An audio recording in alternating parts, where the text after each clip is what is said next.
The base date is a fundamental term in construction contracts that plays a pivotal role in determining risk allocation between contracting parties. Despite its simplicity, it holds significant implications for pricing, project timelines, and contract administration. Here's an in-depth look at what the base date is, why it matters, and how it operates within the framework of construction agreements. What is the base date? The base date is a specific point in time, usually defined as a date shortly before the tender submission or contract execution, used as a reference for assessing change in circumstances that may affect the contract. For example, under a JCT design and build contract, the base date is often set several days before the tender submission date.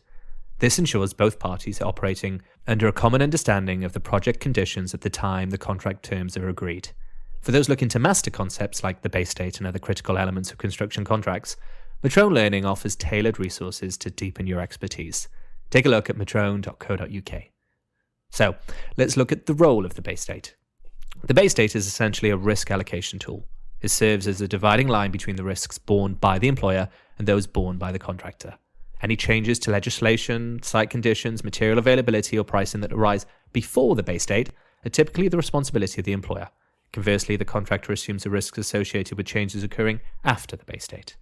Always review your specific contract terms and seek professional advice, as risk allocation can vary depending on amendments or provisions. Let's look at the key implications of the base date. The base date is central to determining if fluctuations or changes in cost should lead to adjustments in the contract sum. For instance, a rise in material costs post-base date might not be covered unless a contract includes fluctuation provisions. Also, any statutory requirements or regulations that come into force after the base date are usually considered contractors' risk. This incentivizes contractors to price these risks appropriately during the tender stage. The base date can also influence how changes in site conditions are handled. Information provided before the base date is assumed to be accurate, and discrepancies arising later may become the contractor's responsibilities.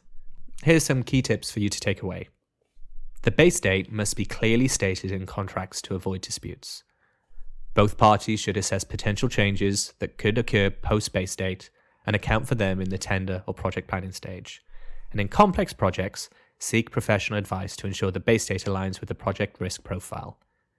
The base date might appear to be a technicality, but it profoundly impacts how risks and costs are managed in construction projects.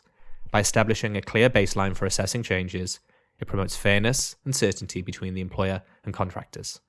Understanding its nuances is essential for anyone involved in construction, from quantity surveyors to project managers, ensuring smooth contract administration and minimizing disputes. Metroun, a commercial hub to your business.